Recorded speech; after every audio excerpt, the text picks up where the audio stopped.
شاہ وہ گہرے گہرے سانس بھرتی اسے خود سے دور کرنے لگی، پر وہ کسی بوڑھے سائے کی مانند اسے سے چمٹ گیا تھا۔ اس کا پکار پر اسے خود سے آزاد کر گیا، پر اس سے پہلے کہ وہ اسے سے دور جاتی وہ کھڑا ہوتا ایک جھٹکے میں اسے اپنی جانب کھینچ گیا۔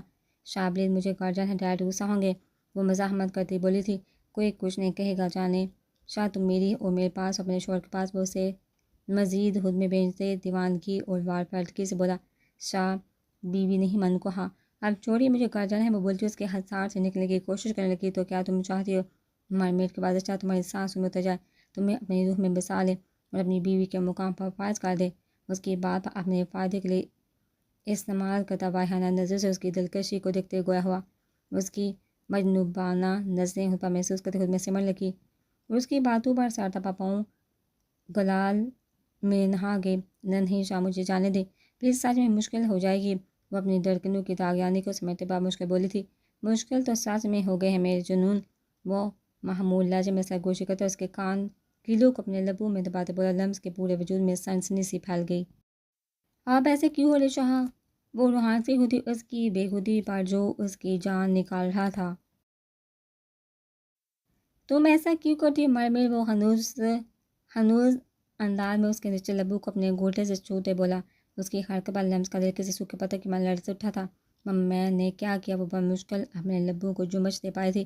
تمہیں کس نے کہا اس بنجاری کو اپنے شہر میں جگڑ کر اسے اپنے گرد طواف کرنے پر مجبور کرو؟ ویسے کون سا منتر پھونکتی ہوں مرمیڈ؟ وہ نرمس اس کی بال کی لٹ اس کی پیشانی سے ہٹاتے سارے الزام اس پر ڈرتا خود بڑی الزامہ ہو گیا تھا۔ لمس ابراہیم کا مارے حیرت کے منہ کھل گیا تھا۔ کتنے کوڑے ہم مسز ساحل شاہ، اس سے گورتی گویا ہوئی۔ Don't call Sahil Shah, I am Badshah. Okay my lady. اس کے لبوں پر انگلی رکھتے دوستی سے گویا ہوا لمس ابراہیم کے وجود میں سنسنی سے پھیل گئی تھی۔ شاہ مجھے گارجن ہے پلیز، وہ نظر جھکائے بولی تھی۔ اتنی جلدی کیا ہے میرے جنون؟ وہ شاید اسے خود سے دور جانے نہیں دینا چاہتا تھا۔ وہ ہمار آلودہ لہجے میں بولا۔ اس کی کن پر اپنا لمس چھوٹے سے گلال کر گیا۔ چلو آجو، وہ اسے لیے باہر کی جانب بڑھا۔ ماریا جو بادشاہ کو بلانے آئی تھی اسے لمس ابراہیم کے ساتھ باہر جاتا دیکھ عالمرو کے روم کی جانب اسے اطلاع دینے کے لیے بڑھی۔ وہ کیسا ریئیکٹ کرے گی جب اسے معلوم ہو کہ اس کا ایک بھائی بھی اس دنیا میں ہے؟ جب وہ پورے حواس میں مجھ سے ملے کہ لمس تو تم نہیں جانتے میرے دل کی کیفیت کیا ہوگی۔ وہ کتنا خوش تھا، اس کے چہرے سے صاف محسوس ہو رہا تھا۔ آپ خوش ہیں شاہ؟ اس کی خوشی جھلکتے لہجے میں چہرے کو دیکھتے متبسم لہجے میں مطلع کر رہی تھی۔ 12 سال میں پہلی دفعہ میری گڑیا، میری ماما پاپا کی نشانی، میری چھوٹی سی گڑیا اور تم بھی مل گئی مجھے میرے جنون۔ بادشاہ اچانک سے اتنی خوشی پا کر کہیں مر ہی نہ جائے۔ لمس بادشاہ، وہ خاں سے ڈرائیو کرتے اس کا مہروتی ہاتھ تھام کر اپنے لبوں سے لگاتے مسرور سے انداز میں گویا ہوا۔ کچھ دیر میں وہ کاظمی ہاؤس کے سامنے تھے۔ لمس تم ابھی گھر جا کر میرے بارے میں کچھ نہیں بتاؤ گے کہ میں ساحل؟ اس نے سپار لہجے میں تاکید کی۔ اس کی بات پر وہ الجھی۔ تو میں کیا بتاؤں گی گھر کے، میں کس کے ساتھ تھی اور کس حق سے؟ وہ بلتا ہرٹ ہوئی تھی۔ اس کے پل پر رنگ بدلے پر کیا اسے اچھا نہیں لگا تھا ان کے نکاح کے بارے میں جان کر؟ وہ فوراً بدگماں ہوئی تھی۔ تم بس کہنا، بادشاہ نے کہا کہ تم بس میری ہو، صرف میری۔ اس کا ہاتھ تھامتے اس کی مہروتی انگلیاں اپنی آہنی انگلیاں الجھاتے عجیب سا لہجے میں بولا۔ لمس ابراہیم کو لگا اس شخص کو اس وقت تو بالکل نہیں سمجھ پائے گی، تبھی اس کے ہاتھ سے ہاتھ کھینچتے تیزی سے گاڑی سے نکلتی افندی ہاؤس میں بڑھ گئی۔ عجیب انسان تھا، ابھی کچھ دیر پہلے کیسے اس پر خوشی جتا رہا تھا کہ وہ خوش ہے، اپنا جنون اس پر انڈیلتے اسے پاگل کر رہا تھا، پر اب پھر سے یکلہت سرد سیب کو بادشاہ کے آدمی جب زخمی افندی ہاؤس چھوڑنے آئے تو ابراہیم افندی اور سبرینا کے ہاتھ پاؤں بھول گئے۔ کون ہو تم لوگ اور کیا ہوا ہے اسے؟ وہ تو صاحب کی حالت دیکھ کر ہی بوکھلا گئے تھے۔ ان کا یہ حال ہمارے باس نے کیا، آپ لوگوں کے لیے پیغام بھی بھیجا ہے کہ اس کے لیے اچھا ہوگا یہ لمس بابی سے دور رہے گا، ورنہ ایک پل نہیں لگے گا اسے دنیا سے رخصت کرنے میں۔ اسے صوفے پر پھینکنے کے انداز میں ڈالتے وہاں سے جانے لگے۔ رکو، کون تم لوگ اور کون بوس تمہارا؟ اور میری بیٹی کہاں؟ انہوں نے غصے سے سبزار کیا۔ ہمیں جو کہا گیا ہمارا کام ہو گیا، وہ کہتے وہاں سے نکل کے وہ غصے سے پیر جوتا کھا کر گئے۔ انہوں نے گھر میں ہی ڈاکٹر کو بلوا کر اس کا ٹریٹمنٹ کروایا۔ اب وہ بے صبری سے لمس کا انتظار کرتے، تبھی ان کا انتظار ختم ہوا اور وہ لاؤنج میں سر جھکا داخل اسے آتا دیکھتے ہی وہ اس کی جانب لپکے۔ کہاں تھے تم؟ اور کون تھا اور جس نے صاحب کا یہ حال کیا؟ انہوں نے لمس ابراہیم کا بازو دبوچتے کرہتگی سے ضرب کیا تو وہ سر کر ہے کہ میں پہلے ہی چاہتی تھی ابراہیم کی لڑکی ہماری ناک کٹوا کر ہی دم لے گی۔ ارے اب ہم کیا کریں گے؟ اگر نیازی صاحب کو پتہ چلا کہ انہوں نے اپنے بیٹے کا یہ حال دیکھا تو ہم برباد ہو جائیں گے۔ سبرینا تو سدا تیلی لگانے میں ہی ماہر تھی، بھلا اب کیسے بھی جہر تھی۔ ایک بار پھر سے ان کا ہاتھ اٹھا تھا اور اس پر تھپڑ اتنا شدید تھا کہ زمین بوس ہوئی تھی۔ کچھ دیر کے لیے دماغ سنسا ہو گیا تھا، دل میں شدید درد سا اٹھا تھا، سانسوں کی روانی ساکت ہوئی تھی۔ خبردار، جو اب باہر نکلی تو ٹانگیں توڑ دوں گی میں تمہاری۔ وہ تیر سے کہتے وہاں سے نکل کے سبرینا بھی ایک دم سحر ہیس نظر بامشکل سانس لیتے لمس پر ڈالے وہاں سے نکلی۔ ڈرامے وہ جاتے ہوئے بھی باز نہ آئی۔ پیچھے وہ اپنا انہیلر نکال کے اسے منہ سے لگاتی، اس کی دوا اپنے حلق میں انڈیل دی، اسے زمین پر پٹکتی، پھول پھول کر رو دی۔ ہر کیوں اس کی زندگی میں خوشیوں کی عمر اتنی کم ہوتی تھی؟ جان وہ کیوں نہیں آ رہے؟ عزت بے چینی سے بادشاہ کا انتظار کرتے آرسی سکنے لگی تھی۔ عالم رو نے لب بھیجے، بادشاہ کو کال لگا جو فوراً ریسیو ہوتی۔ ہاں جان ہیزل ٹھیک ہے نا؟ بادشاہ گھر کی طرف آ رہا تھا۔ عالم رو کی آدھی کال فون ریسیو کرتے ہی فکرمندی سے پوچھا، ہاں وہ ٹھیک ہے، تم گھر جلدی آؤ بازی۔ وہ کہتے فون کاٹ کر ایک نظر ہیزل پر ڈالی جو اب بھی سو کرتی اس کی جانب دیکھی تھی۔ اتنے آنسو لاتی کہاں سے آپ میری جان؟ اس کی کمر میں بازو حل کرتے نرمی سے اس کے آنسو اپنے پور سے چنتا بولا۔ وہ اس کی بات پر شرٹ پر ناک لگتے اپنے غصے کا اظہار کرنے لگی، جان آپ اچھے نہیں، میں بیو سے آپ کی شکایت کروں گی۔ وہ اسے دھمکانے لگی۔ عالم رو نے آنکھیں چھوٹی کرتے اپنے معصوم گولڈن ٹال کی دھمکی دیتے پنکھڑی اسے لبوں کو دیکھا۔ تو ٹھیک ہے، پھر آپ بتائیے اپنے بیوی کو آنا تو آپ کو میرے پاس ہی ہے نا؟ پھر آپ بھی سزا کے لیے تیار ہی کا جانا؟ وہ مانحیس نظر سے اس کے لبوں کو انگوٹھے سے سلاتے بولا، اس کی کھوردری انگلیوں کا دہکتا لمس اپنے لبوں پر محسوس کرتے ہیزل کے وجود نے جوجری سے لی۔ جان آپ کتنے گندے ہیں، ہر وقت مجھے ڈراتے رہتے۔ وہ اس کا ہاتھ اپنے لب سے ہٹانے کو تھام کر ذرا پڑے کھسکتے ہوئے بولی، ہاں اچھا تو میری جان کو ڈر لگتا ہے مجھے؟ وہ ذرا حیرانی چہرے پر سجائے بولا، جی اور آپ اچھے شوہر بھی نہیں۔ وہ بڑی چلاکی سے مزید بڑے ہوتی منہ بنا کر بولی تھی۔ عالم رو کی پوری نظر تھی اپنی جانب پر۔ وہ کیوں؟ ایسا کیا کر دیا اب آپ کی جان نے؟ وہ ایک ہی جھٹکے میں واپس سے سارے فاصلے مٹا کر ہزل کا ننھا سا دل دہل سا گیا۔ اس اچانک افطار بر جان، وہ بے سادہ اس کا نام پکار بیٹھی، جانے جہاں حکم۔ اس کے رخساروں پر اپنے دہکتے لب رکھتے ہمار آلودہ نظر سے سنہارتا سرگوشی میں بولا۔ اس کی سرگوشی اور طرز ہاتھوں پر دل یک بارگی سے لڑکا تھا، پورے وجود کا ہوں جیسے چہرے پر آ گیا تھا۔ آپ مجھے کہیں لے کر نہیں گئے؟ وہ اپنے خشک پڑے لبوں کو زبان سے تاڑ کرتے بامشکل بولی تھی۔ اس کے ایسا کرنے پر عالم رو کی آنکھوں میں خمار اترا تھا۔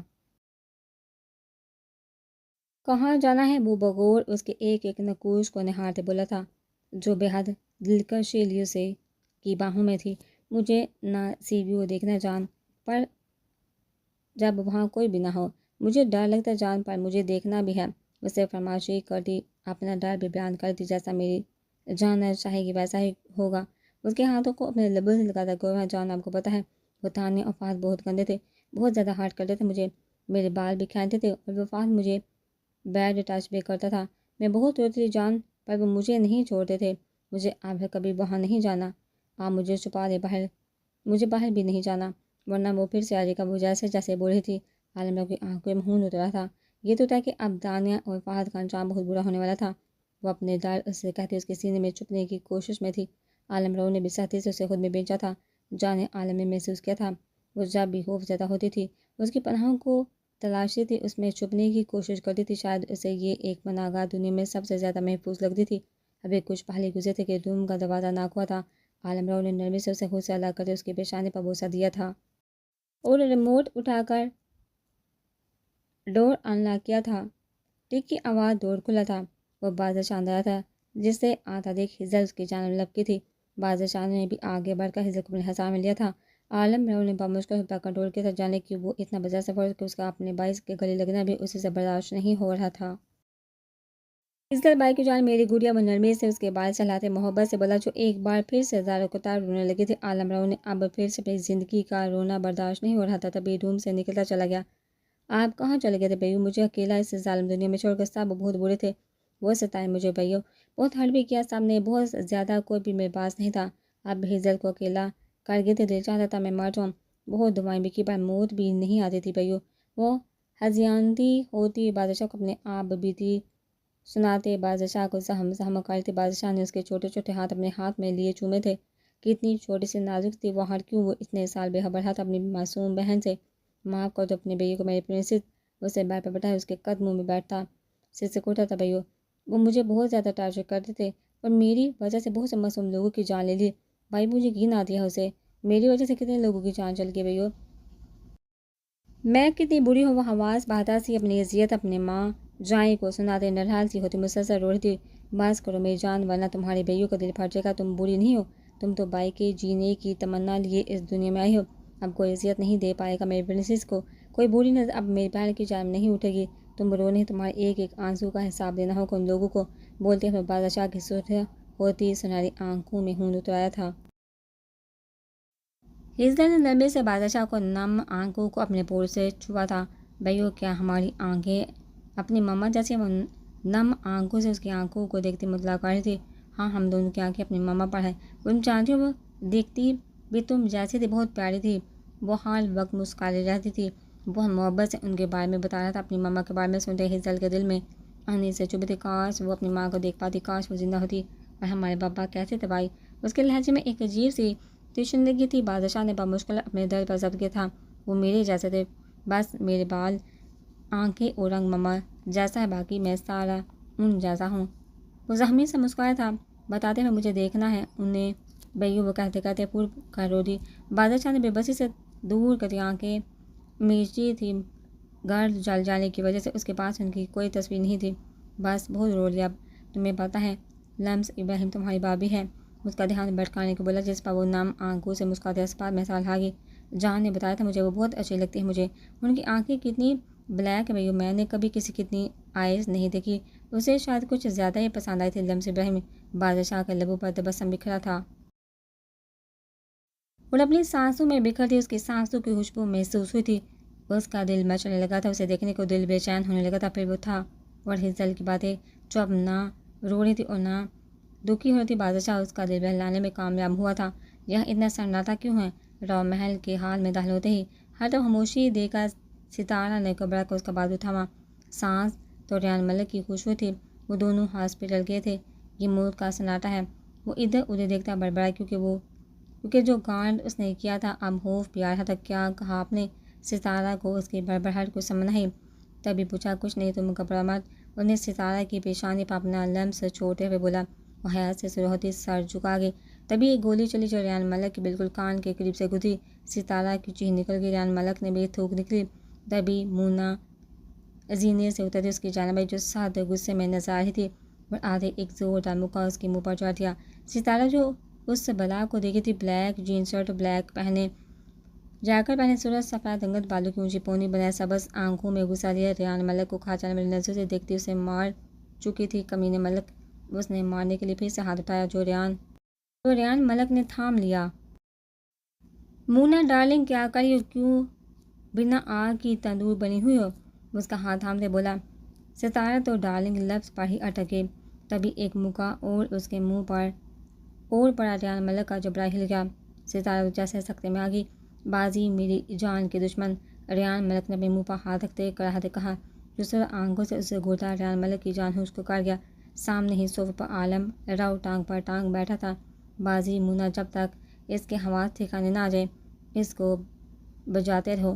وہ سکون سے ٹیبل سے سیب اٹھا کر سکون سے حکم دیتا کھانے لگا۔ ارے میں کیا ڈول ہوں جس سے یہ دونوں بجائیں گے؟ ریان ملک تو جیسے صدمے نے آ گرا، وہ تو جیسے اسی کا انتظار کرتے دونوں اس بار ٹوٹ پڑے۔ ستارہ کو تو کچھ سمجھ نہیں آ رہی تھی، یہ کیا ہو رہا ہے؟ جی بچا لو ان ظالموں سے، ورنہ یہ تو پہلے ہی میرا پتہ صاف کرنا چاہتے۔ ریان ملک نے دہائی دی، پر وہ پرسکون سا بیٹھا سیب سے انصاف کر رہا تھا۔ باز اس پر چڑھا، اس کے پہلو میں مکے پہ مکہ جڑ رہا تھا۔ اوئے بازی جلاد، کہیں تو میرے گردے کے پیچھے تو نہیں پڑ گیا؟ چھوڑ مجھے کمینے، اللہ کرے تیرا بیٹا تو اسے بھی 4 ہاتھ اوپر کمینہ میسنا اور جلاد ہو، جو تجھے لوہے کے چنے چبائے، تجھے خوب ذلیل کرے۔ وہ مار کھاتا دل کے براس نکالتا مونا کو ہنسنے پر مجبور کر گیا، جبکہ بادشاہ نے اپنے کام میں مگن تھا۔ بنا اس کی بددعاؤں پر کان دھرے مونا نے اس کے بال کھینچے۔ مونا ڈارلنگ، گنجا کرنا ہے کیا مجھے؟ یہ ٹیلنٹ اپنے شوہر پر آزمانا مجھ چلایا۔ ستارہ تو جیسے صدمے میں تھی، ایک صوفے پر بیٹھا اوبرو سے شخص جس کے حکم پر اس کے سرتاج کو ایک سنہری آنکھوں والا وجیہ لڑکا اور ایک سبز آنکھوں والی حسینہ مارنے میں مصروف تھی۔ وہ کیوں مار رہے تھے اسے؟ شور سن کر ہجدر بھی حال میں آئی، پر سامنے کا منظر دیکھ عالم رو کی جانب آگئی۔ جان، بھائیو اور مونا، آپ ہی کیوں مار رہے ہیں انہیں؟ وہ نرم دل کی گڑیا روحانسی ہوئی عالمرو نے اسے کھینچ کر اپنے قریب بٹھا لیا۔ کچھ بھی نہیں ہوا، اچانک اسے مسل پل ہو گیا ہے، وہ تو اس کی مدد کر رہے ہیں۔ اس کا چہرہ اپنی جانب قطع نرمی سے اس کے چہرے سے بال ہٹاتے ہوئے سکون سے گویا ہوا۔ کمینے تیری ہمت کیسے ہم سے غداری کرنے کی؟ بادشاہ نے اس کا بازو مروڑتے ہوئے دانت سے غداری لفظ پر زور دیتے کہا۔ مارے کھاتے ریان ملک کا دماغ باغ سے اٹھا، یعنی یہ اتنی حالت واریا اس لیے ہو رہی تھی۔ تبھی اس کے کان میں کسی کی سسکیوں کی آواز سنائی دی۔ مونا اور بادشاہ کے ہاتھوں کے عالمرو جو ہجرت کا دہنا اپنی جانب مبذول کروا اسے سے باتیں کرنے میں مگن تھا، ان دونوں نے بھی سر اٹھا کر اسے دیکھا جہاں ستارہ ہچکیوں سے رو رہی تھی۔ کہاں برداشت اپنے جانے عزیز شوہر کو مار کھاتے دیکھنا، تبھی سسک کر رو دی۔ پلیز مات ماری، وہ ہچکیاں لے کے بولی۔ اسے روتا دیکھ ریان ملک کے دل کو کچھ ہوا۔ اونٹا پر مشکل چلتا اس کے پاس اس کے سامنے گھٹنوں کے بل بیٹھے، محبت سے اس کے آنسو اپنے بورڈ سے چنے مائشائے اسٹار۔ کچھ بھی نہیں ہوا، وہ صاحب مذاق کر رہے تھے۔ وہ نرمی سے مدھم لہجے میں بولا۔ بادشاہ مونا نے حیرت سے اس کی جانب دیکھا جو اس وقت وہ لاابالی سا ریان ملک کہیں سے نہیں لگ رہا تھا، جو اس وقت ایک لڑکی کے سامنے گھٹنوں کے بل بیٹھا اسے رونے سے باضابطہ اس کے آنسو صاف کر رہا تھا۔ حالانکہ انہیں اپنے ہاتھوں کی صفائی کو پورا یقین تھا کہ ریان ملک کا انگ انگ ان دونوں کے ہاتھ کی دھلائی سے دکھ رہا ہوگا، پر وہ بنا اپنی تکلیف کی پرواہ کیے اس کے آنسو صاف کر رہا تھا۔ ہاں سب اچھے نہیں ہیں، ہم واپس چلتے ہیں، اس کا پھٹا ہونٹ دیکھ کر تکلیف سے بولی۔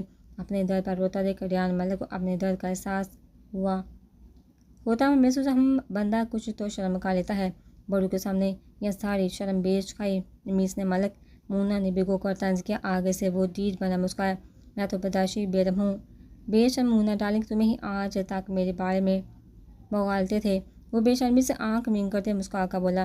چلو میں شائستہ، تمہیں میں سب سے ملواتا ہوں، کیونکہ اب تک کسی نے بھی تمہارا پراپر انٹروڈکشن نہیں ہوا۔ وہ اس کا آمدن سب سے پہلے عالمرو کے پاس تھا، جس کے پہلو میں ایک ننھی سی پڑی چھپی تھی۔ ستارہ بے سہارا اسے دیکھے گئی۔ ان سے ملو، یہ ہمارے بڑے بھائی ہیں، آج اگر تم زندہ ہو تو انہی کی بدولت ہو۔ ریان ملک کے لہجے سے خلوص اور عزت جھلکتی محسوس کر کے اس بات کا علم ہو رہا تھا کہ وہ اس کی زندگی میں کتنا اہم مقام رکھتا ہے۔ السلام علیکم بھائی۔ ستارہ نے سر جھکائے احترام سے سلام کیا۔ عالمرو نے اس کے اسلام کا جواب دیتے سر بر شفقت بڑے انداز میں ہاتھ رکھا۔ اور یہ ہے ہماری چھوٹی سی بھابھی۔ ریان ملک نے ہجرت کا تعارف کروایا۔ اس سے ملنے کے بعد وہ مونا کی جانب آیا۔ اور یہ ہے ہماری اکلوتی نند مونا، پلس خون پینے والی ڈائن۔ انہوں نے تعارف کرواتے اسے چڑھانا ضروری سمجھا، جس پر مونا دانت پیچ کر رہ گئی۔ وہ پہلی بڑکی ہوئی تھی، زور سے اس کے پاؤں پر اپنی ہیل سے وار کیا۔ وہ بلبلا کے رہ گیا۔ مونا سے ملنے کے بعد وہ بادشاہ کی جانب آیا۔ مائی شائستہ، اس کے بارے میں نے تمہیں بتایا تھا نا وہاں۔ وہ اس کے کان میں جھک کر بڑی رازداری بولا۔ بادشاہ کو کچھ گڑبڑ کا احساس ہوا، کیونکہ وہ ایک نمبر کا پاگل جلا سنگ کی اور بھیانک انسان ہے۔ اور ہاں، اس کی پیاری صورت پہ بالکل مت جانا ڈارلنگ، وہ ڈیول سے زیادہ خطرناک ہے، اور اگر اس کے سامنے کوئی اونچی آواز میں سرگوشی بھی کرے تو جٹ سے اس کی گردن الگ۔ ستارہ کے سماعت میں ریان ملک کی باتیں گونجی، تبھی وہ ریان ملک سے چھپتی خود اس کا بازو اپنے گرد حمالکتی کامتی آواز میں بولی۔ مجھے نہیں ملنا ان جلاد ڈیول سے۔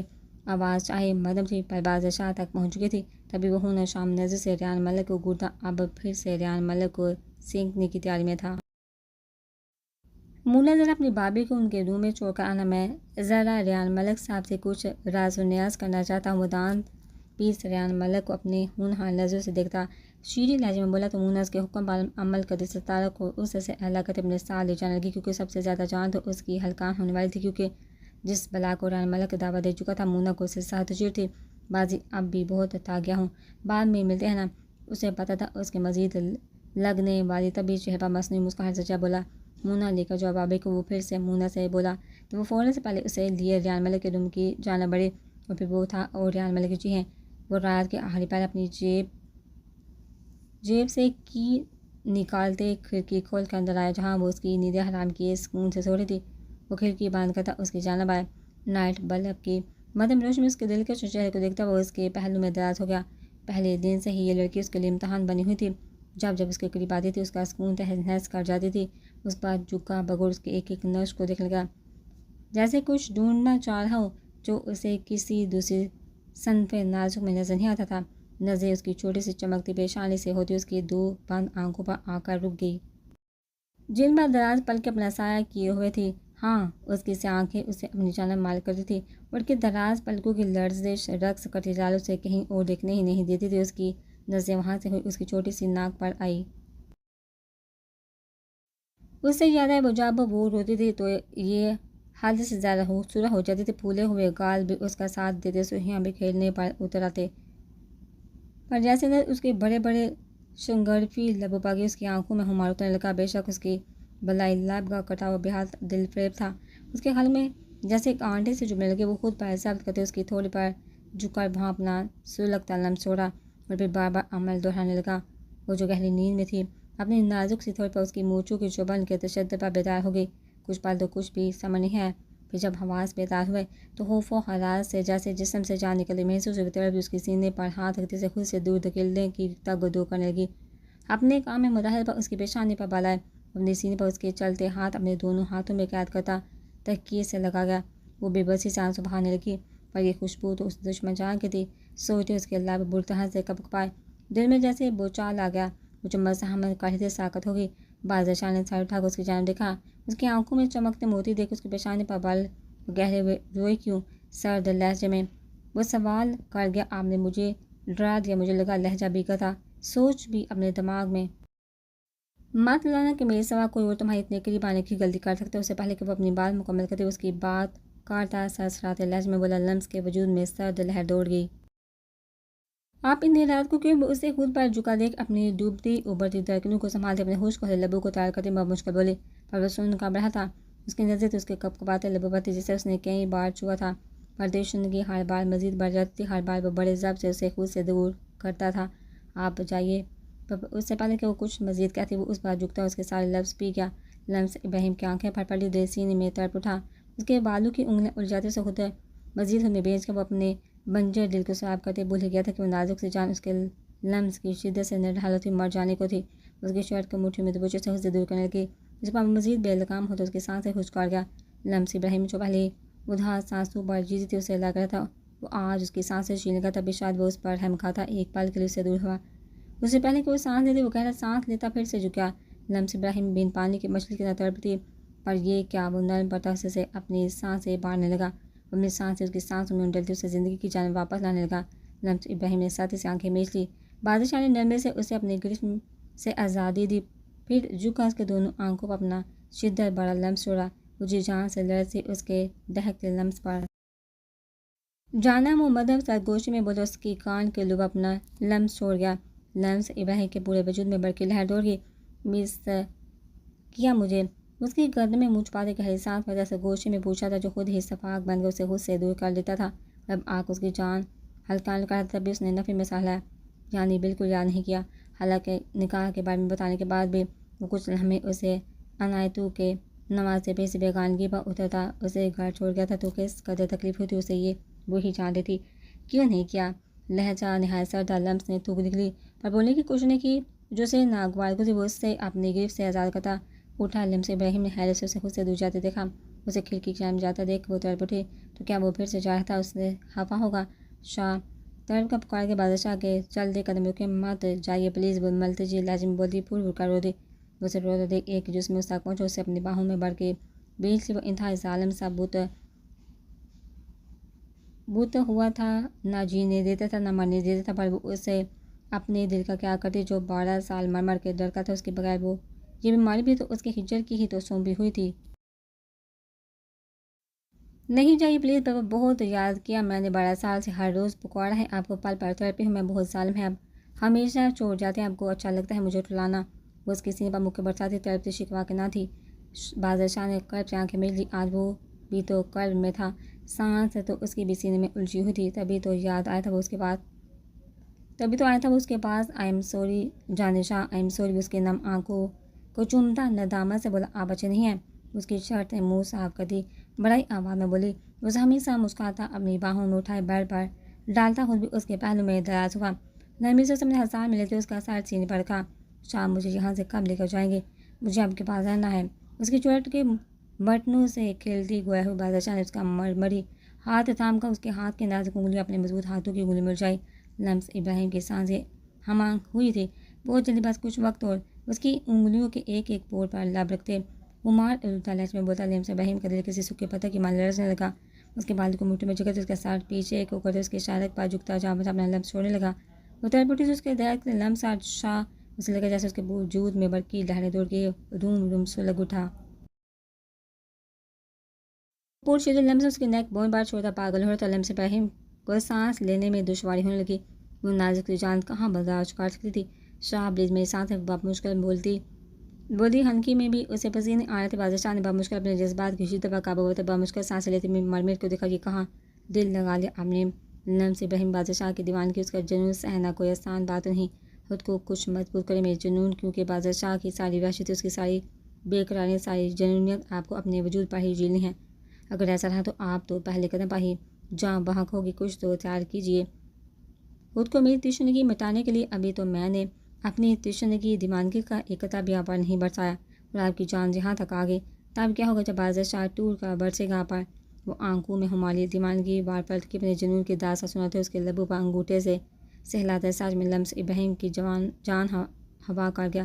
وہ پور کانپتی اپنا چہرہ اپنے ہاتھوں میں چھپائے رخ موڑ کی کس قدر بے باک تھا یہ شخص۔ باتوں سے اس کی جان نکال گیا تھا، عمل کا تو سوچ کا ہی وہ مرنے والی ہوگی۔ اس کی شرمانے پر بادشاہ کے لبوں پر تبسم بکھرا۔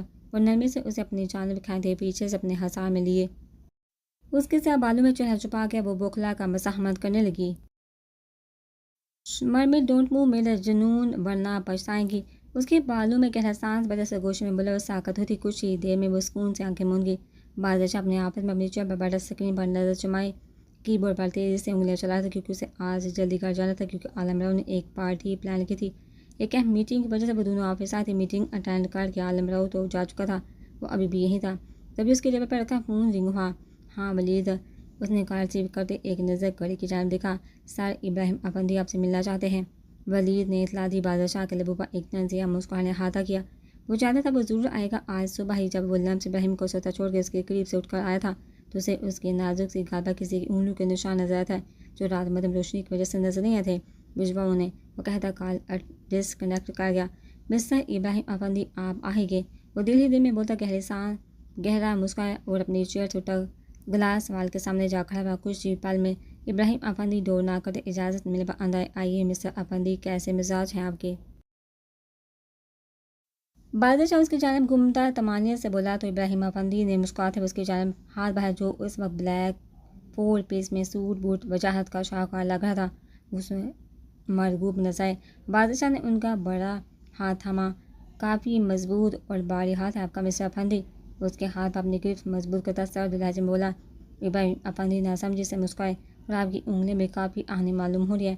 آئی ایم شور جب کسی کی گال پر یہ ہاتھ پڑتا ہوگا تو ضرور اپنے نشان چھوڑ جاتا ہوگا، جیسے 2 دن پہلے میری مرمر لمس ابراہیم کے گال پر انگلیاں اپنے نشان چھوڑ گئی۔ اس کے ہاتھ پر اپنے ہاتھ کی گرفت مضبوط کرتا کڑہت زیادہ لہجے میں بولا۔ آنکھوں سے جیسے شعلیں نکلنے لگی۔ ابراہیم افندی کو اپنا ہاتھ ٹوٹا ہوا محسوس ہوا۔ درد کی شدت سے اس کی پیشانی پر پسینے کے قطرے نمودار ہوئے۔ وہ میری بیٹی ہے، میں کچھ بھی کروں تمہیں اس بات سے کچھ لینا دینا نہیں۔ وہ تلخی سے گویا ہوا میری مرمر ڈیو بادشاہ کا شدت جنون ہے، کاش کہ آپ ان کے باپ نہ ہوتے افندی صاحب تو بادشاہ ایک آپ کا ہاتھ نہیں۔ وہ بولتا رکا۔ اس کے ساتھ ابراہیم افندی کی سانسیں بھی ساکن ہوئی، بلکہ اس ہاتھ کا ایک ایک کر کے ناخن نکالتا، پھر ایک ایک انگلی کو کاٹتا، پھر وہ بازو ہی اکھاڑ دیتا۔ حرکت دے گا میری مرمر کے نازک رخسار پر تکلیف پہنچا گی۔ وہ سرخ رنگ آنکھوں میں انگارے لیے سرسراتے لہجے میں بولا۔ اب بھی اس کی آنکھوں کے سامنے وہ منظر گھوم رہا تھا جس اس نے اپنی مرمر کے سر سے اسکارف نکالا تھا تو اس کے چہرے پر انگلیوں کے نشان دیکھ اس کا خون کھول اٹھا تھا، پر اس وقت اس کی مرمر کو سانس کی زیادہ ضرورت تھی۔ پھر بعد میں اس نے اپنے ایک آدمی کے گھر کے نوکر سے سارا معاملہ پتہ کروایا اور اس سے آپردے کا اپنے لیے کام کرنے کا کہا تو پیسے دیکھ وہ فوراً مان گیا اور ساری باتیں بتا دی۔ لمس کے ساتھ ابراہیم افندی کا رویہ اور یہ بھی بتایا کہ وہ اکثر اس پر ہاتھ اٹھاتے تھے۔